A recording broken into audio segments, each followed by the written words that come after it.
The Chesapeake Bay's largest source of fresh water, the Susquehanna River, is one of the world's oldest, predating the modern bay by more than 300 million years. It's older than the Appalachian Mountains, which are believed to have formed around it. Evidence of the ancient waterway's earliest days still remains. If, like geology enthusiast Andrew Eppig, you know where to look. We're looking for signs of an ancient fossilized beach. Known to his social media followers as Andrew Rockhound, he travels the East Coast for his Dirtman report. A few years ago, my Central PA Rock and Mineral Club named me Rockhound of the Year. I took the name Andrew Rockhound and it's kind of stuck. Today, he's in South Central Pennsylvania. This is Chickies Rock, one of the oldest rocks along the river. Oh, it actually looks really good today, actually. This rock is actually way older than the Susquehanna River. These are 540 million year old ripple marks, just like you would see at a beach. As the river formed, geologists believe it cut through the rock, exposing the ripples that even back then were ancient history. A more recent display of the river's power can be found a few miles upriver.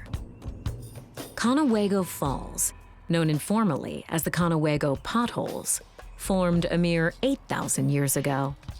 The glaciers that existed north in the state were melting.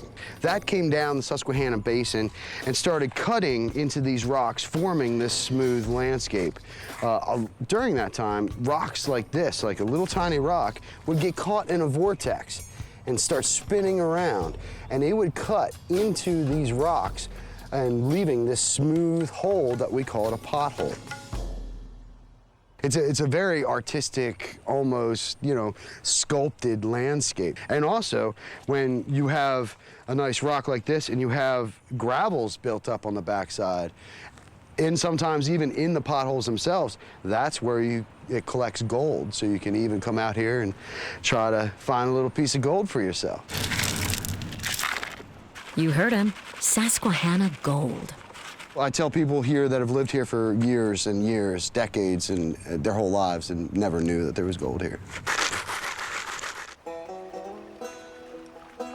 Andrew also happens to be vice president of the Keystone Treasure Hunters. Mainly, we are a gold club. We like to look for gold, find gold in streams and rivers and stuff like that. But we also do a lot of metal detecting. Pretty much anything that's treasure, we like to find. The prospectors lease a stretch of stream not far from the river. The exact location is kept under wraps, though they happily welcome newcomers to their monthly meetings. All right, Troop 174, welcome to the Keystone Treasure Hunters. We are going to show you how to gold pan, and each are going to get to leave with a piece of gold today. Some Pennsylvania gold comes from Canada, long ago carried south by glacial outflows. But in these parts, there's native gold. I'll show you how to get it into a vial. This is an area that has been known to prospectors for many years for producing gold straight out of the rock. Formed by volcanic activity more than 400 million years ago, this gold is typically found in small, fine flakes. It still gives me a little chill when I see it in the pan. And the more I see, the better. Over 13 years, I've got right around 1.5 ounces of gold. In the name of efficiency, many of the treasure hunters use small dredges. In Pennsylvania, they're legal on private property only. The material, when it comes through the grizzly bars up here, screens out the larger materials. All of the smaller materials go down into the sluice box. And eventually the heavier sands and the gold will trap in the riffles of these rubber mats that I have. You go play around the golf and you got nothing to show but a scorecard at the end of it. I can come out here for an afternoon and probably spend about the same amount of money, but I end up with a little bit of gold. And it's back to that kid thing, getting in the water and the mud puddles and playing. So I was going in the stream here and I found 2 pieces of gold. I have never actually seen 2 pieces of gold come out in a single pan That is really rare and very special. Special enough to ignite a lifelong passion? It's been known to happen.